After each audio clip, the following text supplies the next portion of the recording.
Welcome back to Brave Ideas. I'm your host, Taylor Parker, and this season was recorded live at GCUC's 50th edition in New York City. For years, much of the flex office industry competed on convenience.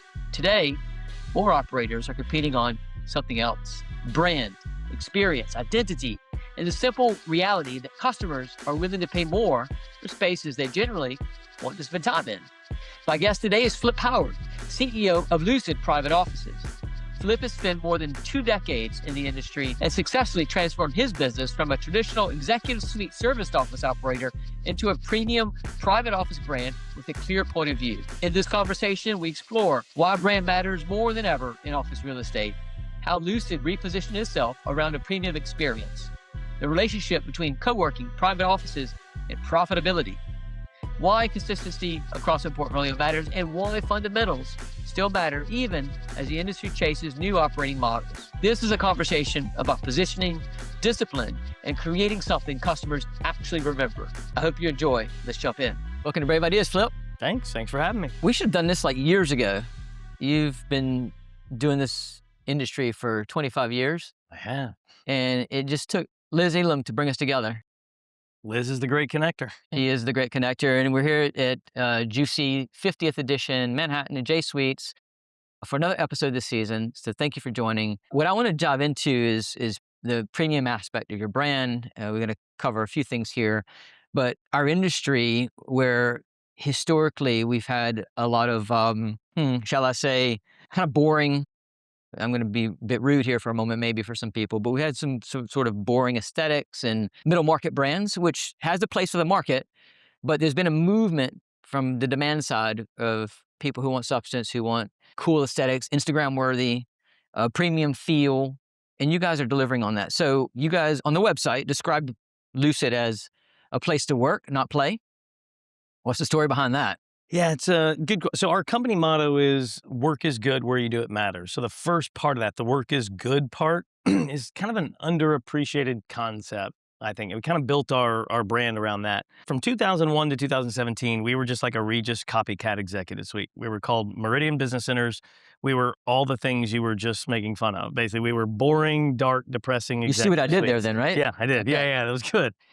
So that's what we were. I had a business partner. I bought him out beginning of 2018. That's when we pivoted to kind of our new look and feel. And that's really, after 17 years in the business, the first time we really spent time thinking about, like, what do we want to be as a brand? What's our niche? What's our competitive advantage? You know?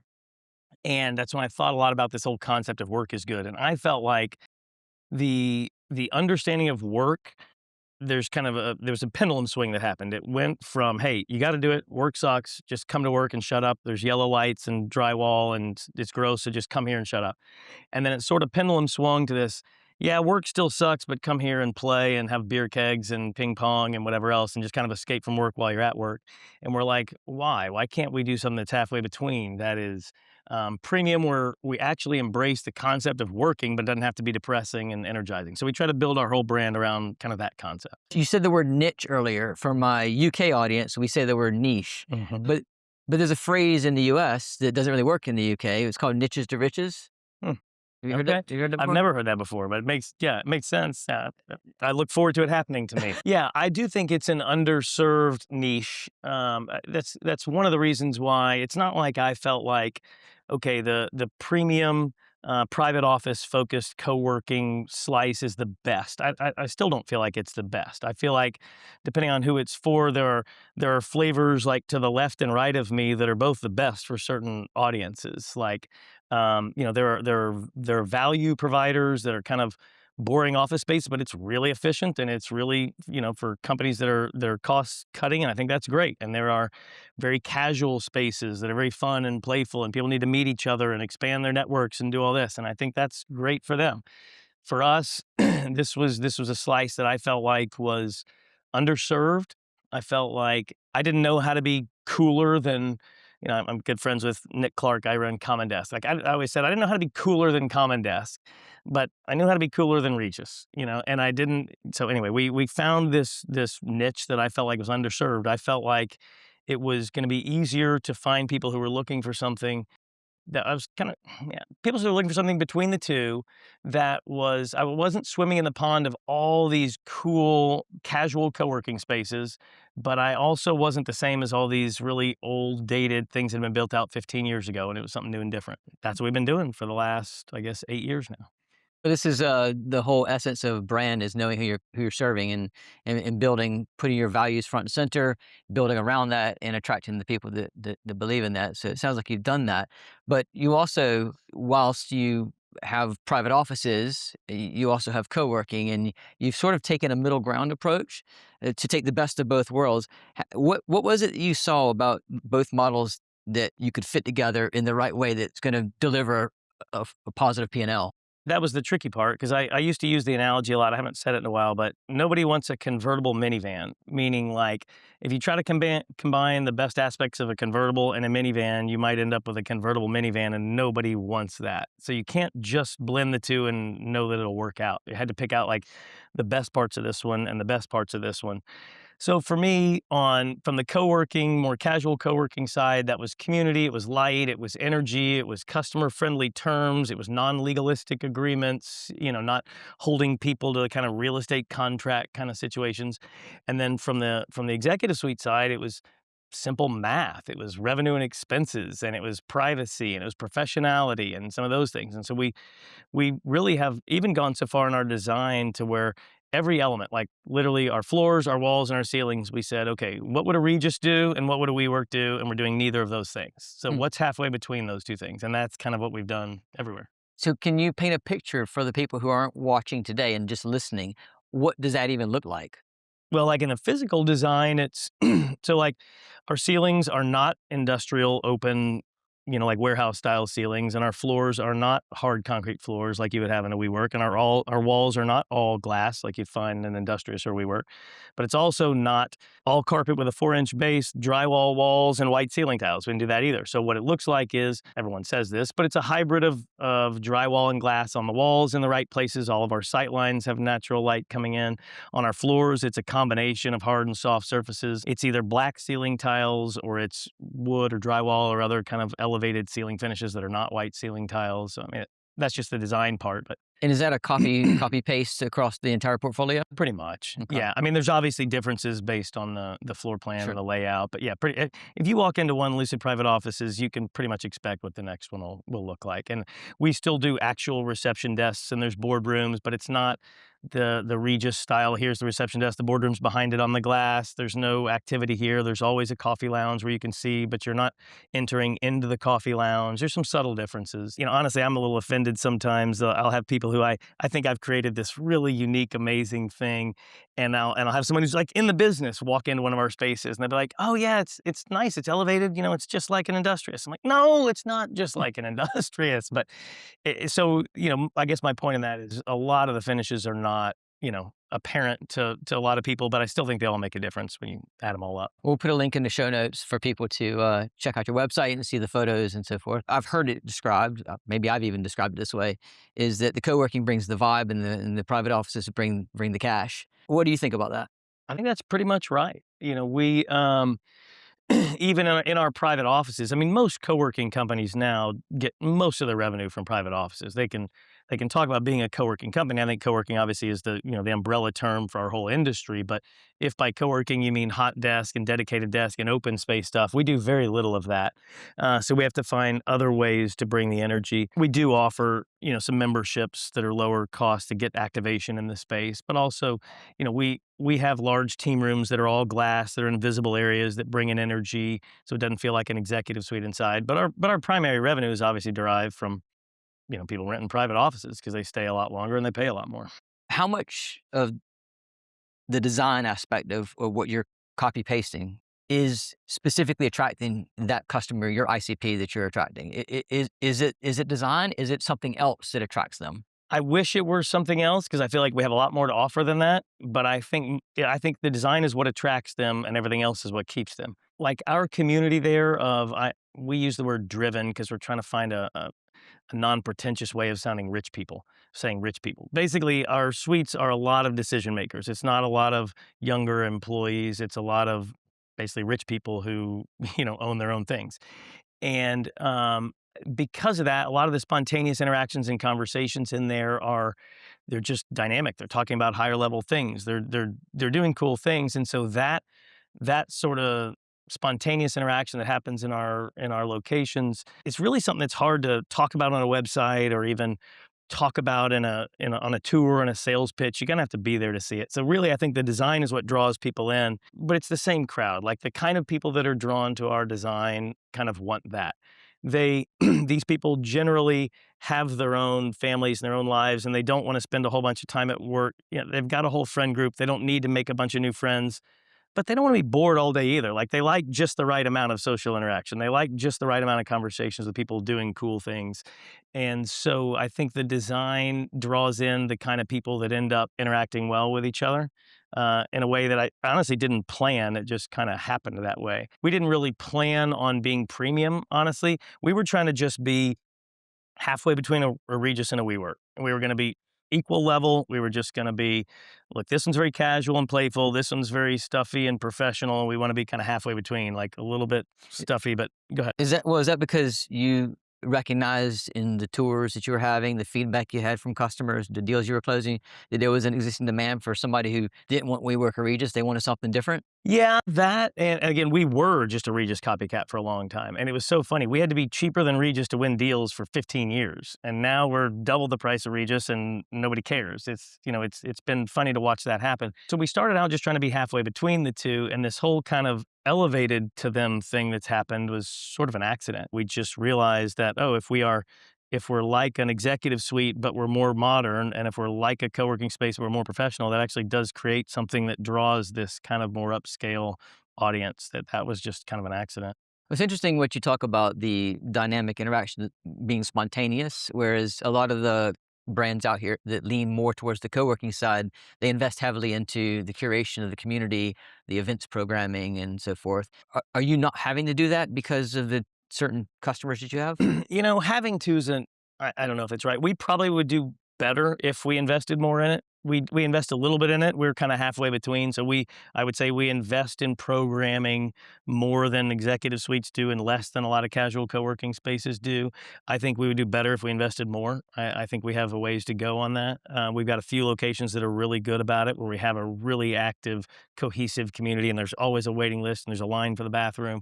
And those places tend to have more, again, those just sort of happen based on various personalities. But I think if we put more effort into doing that in the way that a lot of co-working spaces do, we'd do even better. With the areas that you focused on, you could do more of investing in the community and in the events. The other folks that are, do you think they're doing something wrong that maybe you don't want to repeat? No. No? No, I'm honestly kind of jealous Okay. of some of the stuff they're doing. Yeah, I feel like, You again, heard it here. I look at some guy. Yeah, I actually was getting together with a guy who owns Kiln recently, and they're a more casual co-working space, but it's a very premium casual. Premium casual is an interesting combination of words, but they are that, and they do a fantastic job of programming stuff. And I was kind of picking his brain on that kind of stuff. Yeah, I really wanted to do more of that kind of stuff. I think if you were to ask what the two sides do wrong, I do feel like the kind of old school executive suites, I think what they do wrong, and they're a bit limited by the space. Like the space is built out in a way that kind of makes it not conducive to doing cool things, but they're a lot of times kind of stuck in a yesterday way of doing business in a very legalistic sort of, P&L driven way. And then like I talked about before, the pendulum swing, the co-working side of the business, or the casual co-working side of the business, tends to be a little bit too uninterested in things like revenue and expenses and per square foot metrics, and a lot. The premium aspect, and appreciate what you said about premium casual. The Malin's another one I think could fit in that category. Amazing design, but you don't feel like you have to be in a suit and tie when you go Right. in there, right? In your case, do your customers, or are they wearing suit and ties all the time? Yeah, no, not at all. And it's funny, like when I when I talk about the convertible minivan theory that I was talking about, I think you saw, I don't know, 7 or 8 years ago, the first people that tried to do premium co-working were doing that. It's like, we're going to do all hot desks, but everybody needs to wear a sport coat. It's like, I mean, that's like a a bit of members an club or exaggeration, something. but it's like that's Yeah. the worst of both worlds. That's a convertible minivan. Like nobody wants to wear a sport coat in in a co-working casual open desk thing. Our spaces are basically people mostly like this. I mean, yes, we have some lawyers in there who are wearing a tie, but it's very few. We have, some guys in backwards baseball caps and headphones on in the kitchen, but not a whole lot. That's not neither vibe is dominant. It's a pretty probably everybody says this, but it's a pretty nice, cross section of everybody. And we do that intentionally. Like we build out certain types of offices and certain price points to get that. I think if you have all young people, the old rich people don't want it. If you all old people, the young energetic people don't want it. You have to kind of curate that a bit. Hey, everybody. I'm breaking into the podcast. My name is Liz Elam. I'm the founder of Juicy. And I wanted to break in and let you know that there's other ways to be connected to Juicy. So you can join Juicy membership if you go to juicy.co, which is gcuc.co. On membership, you can find a really great deal right now. We're running a summer series. And in July, we're in the middle of it. And our second speaker is going to be on at the end of July. So definitely look at joining membership, which is also a great way to get discounts to juicy events in live, in person, in real life, which is where we all want to be right now, is in real life. That is the future. In September, we're going to be in beautiful Cape Town, Africa, doing Juicy Africa for the first time. Antoinette is working really hard on that event. Head over to africa.juicy.co for more information and to get your tickets. Then in October, we're back in London, which is always such a great event. London is such an amazing city. It's so vibrant. The scene is incredible. You should definitely consider attending. You can get information there on uk.juicy.co. Emily is working her tail off, and it's going to be epic as always. And if that wasn't enough, we recently announced that Juicy USA 2027 is in one of my favorite cities in America, the vibrant, the amazing Miami. Early birds are up. They're never going to be this cheap again. So also look at juicy.co for a link to Miami early bird tickets. That's the only place you'll find those tickets.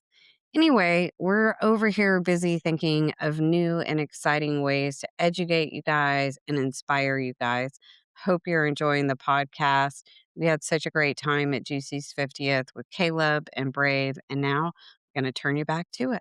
You talk about how the office or a company's office is a representation of their business and their company. Mm-hmm. Do you think that the premium and the aesthetics that you're delivering and the vibe that you're curating there is that what's driving your ICP to come in because they think it's a representation of their business? It's a big part of it. Like we do white label in a way that I don't think there's anyone else of our scale that's doing it. Meaning if you walk into one of our reception areas, our name is nowhere because we say we're about your brand, not ours. So it doesn't feel shared or temporary. So for certain industries that have clients coming in, that's a big lure. The fact that you walk into this fancy marble floored room and it looks like your whole office rather than kind of walking into a WeWork or walking into an Industrious with their name splashed everywhere, it feels very shared and temporary. So for our members that have their clients come visit, that's a big thing. But we have a lot, I would say, at least half of our clients don't really have a lot of clients come visit. And they're not just drawn to the image that it conveys to their visitors. They're more drawn to just the attitude in the space of, we use the word, it sounds weird, but like productivity, which just means that it's not people playing, but it's not people with their doors shut either. You can see this kind of hive of energy. You see a lot of meetings going on. You see people working, having quick conversations and moving on. There's just kind of an overall vibe of it that is informed by the design. It's intentionally not, we have a smaller amount of our space dedicated to open areas than most on the co-working side, but more than everybody on the executive suite side. But that design is intended to bring about that kind of culture or ethos or vibe or whatever you want to call it of kind of professional without being stuffy, energetic without being casual. It's a hard thing to talk about on the website though, because we're like the porridge that's not too hot and not too cold. And that's just not a sexy, tagline. Yeah. But that's kind of our deal. Correct me if I'm wrong. You guys are all in on the lease arbitrage model. Correct. And while a lot of other operators are doing hybrids, are doing management agreements, Deals, yeah. joint ventures, profit sharing leases. Yeah. you're all in on lease arbitrage. Yeah. Why have you focused on that? I don't think that the management model is bad in theory, but I think it ends up being bad a lot of times. And when I talk to landlords, there's several reasons. One is the best location. You need to be in a good location for this. This doesn't work everywhere. Our model does not succeed wherever you drop it. The best locations, those buildings know it and they're pretty proud of it, and they're not wanting to do a management deal. And if they did want to do a management deal, you're basically trading upside for downside protection, right? And it's just a matter of who absorbs the risk.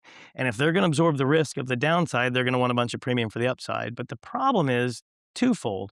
One, they're valuing that upside at like 50 cents on the dollar at best. They're not really.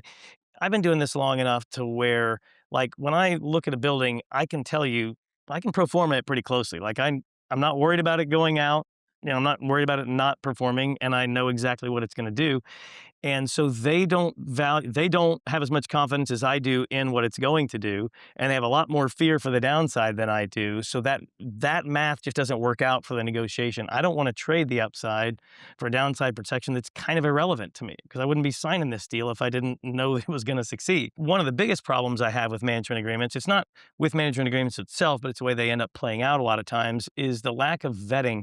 You'll see so often, a particular brand will go into here, and then they'll do another deal here that'll totally cannibalize that deal and torpedo the other location because it was, less than a mile away, but they had no skin in the game in either one of them. So why not? And, I know that after 2020, a lot of people in our industry were all in on management deals. But at the end of the day, if a location works, it works. It's not like it's working under one structure or not under another structure. If a location is going to be successful, it's going to be successful under either structure. And if it's going to fail, it's going to fail under either structure. It's just a matter of who bears the brunt of, when it fails, or who gets the reward of when it succeeds. And so, yeah, for me, I talk to a lot of landlords about the management thing. And I love the alignment of interests. I love that it creates more of a partnership instead of a kind of a tenant-landlord relationship thing.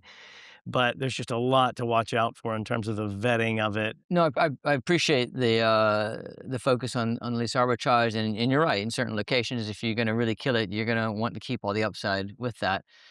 When we were in our last session with Cushman and Wakefield, one of the things that came up was, even when you're going out and acquiring space on the lease model, because landlords are now leaning into that profit share model more today, they're being more selective. They're putting up a lot of barriers to even doing lease deals.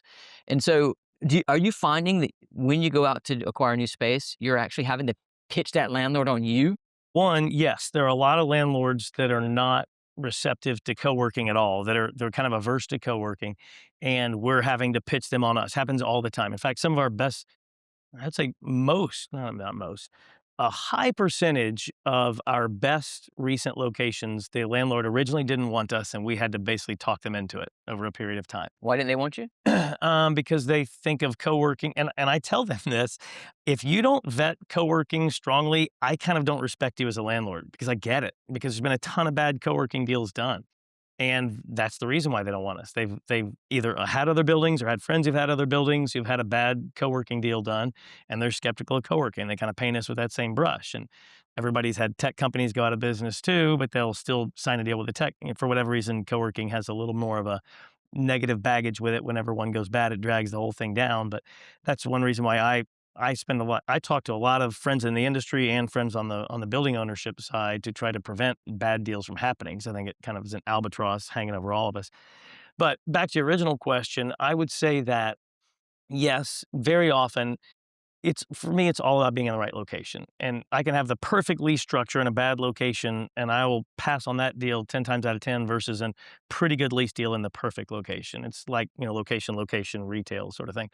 So to get the best buildings, usually, very rarely are they asking me, hey, we'd rather do a management deal than a lease. As soon as you say you're willing to do a lease, they don't want to talk about management deals, hardly ever. One or two out of the last 50 conversations I've had like this, one or two exceptions to that rule where they are preferring a management deal because they want some upside. Yes, it's getting more popular, but most of the buildings that management agreements are getting more popular in are, class B and C stuff that they basically can't sell the space to anybody else. And you've seen this bifurcation happening in the office where the A stuff's getting way more expensive and the B stuff's getting way less desirable.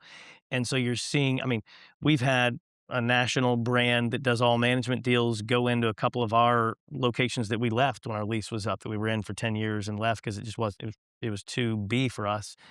And that building couldn't lease that to anybody else at a market rate. And so they're doing a management deal to just try to get something and basically cut their losses on it. It makes all kinds of sense in that thing. We've had some conversations recently, to be totally transparent, on the opposite end of that spectrum, where we've had some buildings that we aren't comfortable signing the lease because it's too expensive.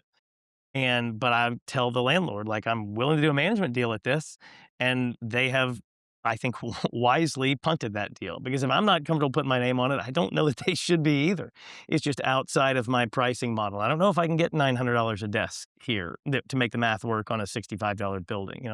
If all my other buildings are $40 to $45 and I'm charging $500 a desk and that's working, yeah, I'll do a management deal here at some higher price point I've never done before. But you haven't done it. You haven't done it. No, and if I were their friend, I would recommend them to not do that. Well, I think there's a lot of innovation happening in the industry, but the fundamentals still exist that have been around for 25, maybe 40 years now. Even though we are moving into a new way of working, the math still is the math, right? And there's still math. There's still revenue and expenses.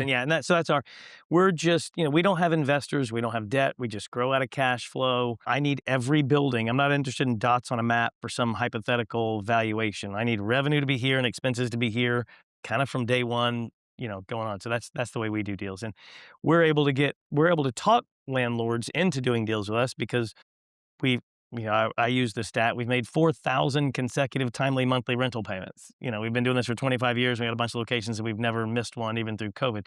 And that will sometimes convince them. Okay. Is that Yeah. you Oh, yeah. present them? Okay. Yeah. In bold, big writing. Yeah. Okay. But still, it doesn't matter a lot of times. They've been burned by 3 other coworking operators. They don't want to hear, they don't want to hear it. And again, I don't know that I really blame them. There's a lot of people that have been burned by bad coworking deals.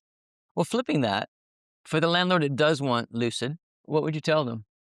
How can they be the best partner for you? It's all about matching the building, the supply to the demand, basically. Does the local area support this type of space? Because I've had a lot of conversations with landlords where I'm like, I'm not the best fit for you. This other type of fit is. So I need to be, again, if it's a building that's $60 or $70 a foot, I'm not the best fit for that. If it's a building that's $25 a foot, I'm not the best fit for that. If it's a building that is urban core, a lot of just, Gen Z employee base taking public transportation, I'm not the fit for that. There are certain price levels and also certain styles that work in certain markets. So we've got kind of a model. We're in generally affluent suburban, but office markets that have a lot of Class A office buildings. So we don't do too rural, but we don't do CBD downtowny kind of stuff. So if you're a landlord in a southern growing major metropolitan area with a, Class A minus building that's not $60 a foot, that's in a great demographic area that has Lululemon and Tesla stores nearby, we're in. It's knowing where your customers are.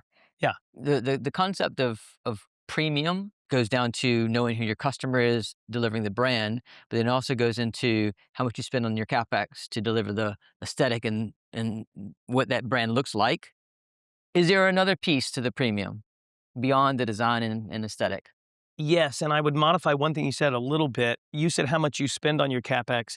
You would be shocked at how much people spend sometimes for mediocre looking CapEx. I would say you can get more than you think when done right. That's a whole different conversation. But, we build out our spaces for a lot less than a lot of our competitors that you would assume the opposite walking in. But is there more to it than just spending that money? I mean, yes, obviously there's the customer service side, the corporate culture side. We're pretty obsessive. Everyone says they are, but, it is easier as a local or regional player to deliver on the real community and the real customer service in a way that a lot of the international and national players kind of can't. And a lot of our customers are drawn to that element of the premium thing too, the real kind of white glove side of things. In the hotel industry, if you compare value brands, mid-market brands, and premium brands, the premium brands always spend more money on the CapEx. They will have the marble floors and, amazing, beautiful vibe and feel. But sometimes the margins are lower. The EBITDA can be even lower than the mid-market. The mid-market might be spending less, but even though the premium's charging more, there's more margin over here. How does that play out for you? We value engineer all of it. For me, the value engineering side of it comes in the architect side. We've used the same architecture group for 17 years now, and each one that goes, we value engineer, and so like I said, we deliver a product that you would think costs 50% more than it does. In terms of the kind of premium pricing and the margin, we intentionally, for good or for bad, we price a little lower than we probably should, given the luxury level, if you want to call it that. And we try to keep a higher occupancy. So whereas maybe a lot of my other competitors, maybe they would charge $700 a desk and be doing great at 80% occupancy, and maybe we're charging $550 a desk and really needing to be 85 to 90% occupied. That's kind of been more our model for two reasons. One, because of our design and our whole kind of company ethos, we do over half of our customers, the person who writes the check is actually in the office. So there's a lot of founder-led companies and, solopreneurs in the office, and they just tend to be more price conscious, so we have a hard time charging what you could charge if we had 70 or 80% of our customer base be national brands. That's one reason why our pricing model has been like that. The other is just for activation. It just crushes my soul to see empty offices. It just feels like waste. So if I have a location that's 75% full, but charging a lot, it still feels dead inside. And when it's 92% full, charging a little less, it's just got this hive of energy about it, and it tends to self-sustain and never drop from there. So those are kind of the reasons. Well, I think the equation there is around the churn, because churns can be expensive. If you're maintaining a high occupancy, churn isn't as expensive. Because the void period and the cost of new acquisitions. What does growth look like for Lucid? Yeah, we're in full growth mode right now. I would say 2025 was our first really, really good year since 2019. 2020 was obviously a disaster. 21 through 24 was kind of a slow climb back, but not dramatic. And last year was very dramatic. And so it still feels like that. Last week actually was our best week we've ever had. It was awesome. So we're in full growth mode. We're talking to 10 to 12 buildings right now. We'll probably add 7 or 8 new locations this year. We're doing kind of copy paste of the same types of buildings we're in now. We're doing Sunbelt growing cosmopolitan markets. So we're in markets where we can put at least, 3, 4, 5 locations in a major kind of NFL sized city in the Sunbelt.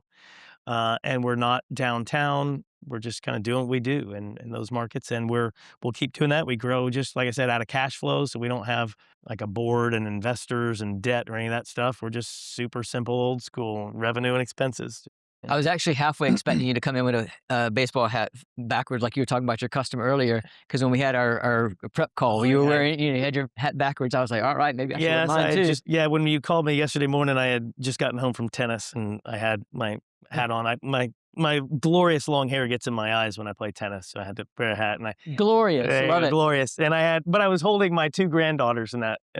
You thing. were. So sorry about that. They were a little distracting. But Beautiful blue eyes. They're the joy of my life right now. It's so fun. As they should be. I want to just touch on this last question about the growth. And we also, in the last episode, we were talking about Enterprise Flex. Your customer base, your ICP that you're going to be copy and pasting and going after for that demand is your solopreneurs, people that are signing the checks, that are sitting in the office.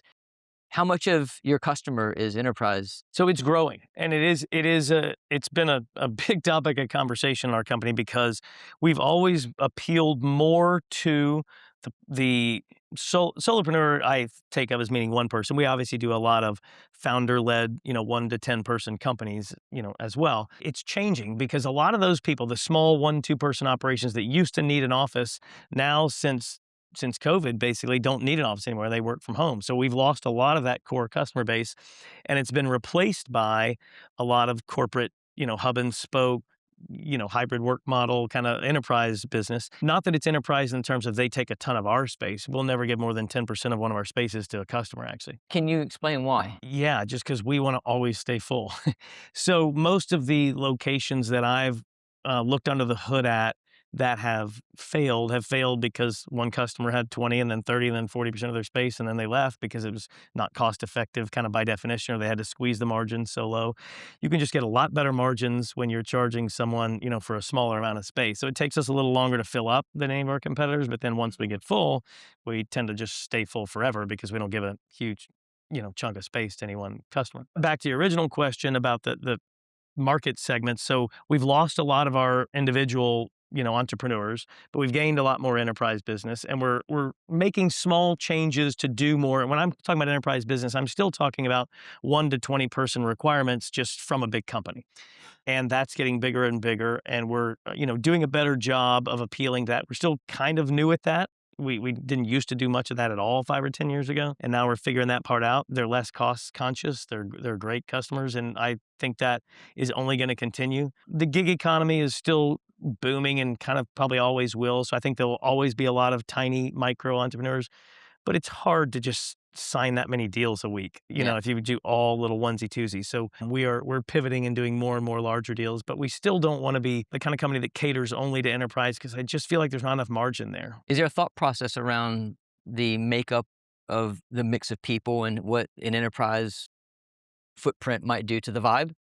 Yeah, for sure. And we every time we build out a space, we're taking into account what kind of neighborhood is it in, how many big team suites versus how many small one persons do we have. And it's not always simple, because a lot of our larger enterprise customers take a whole bunch of small offices. They don't all just want a bullpen room together. So sometimes a whole bunch of small offices is what they're looking for. Yeah, it's a bit of a guessing game still. We've definitely swung and missed on a few. We've got a few that I could have sworn were going to be very enterprise friendly locations. We built a bunch of big team suites, and they can't keep those full, and all the little ones are full, and vice versa. But we're getting it right more with a higher batting average every time we do one. Well, thank you for sharing all of your insights, sharing some sweet tea with me. And this has been fantastic. I think recapping, it goes down to understanding who you are, who you're serving, really targeting your ICP and delivering for them. In your case, it's a premium experience. Yeah. So thank you. Thank you. Thank you for tuning in. Until next time, take care of yourself.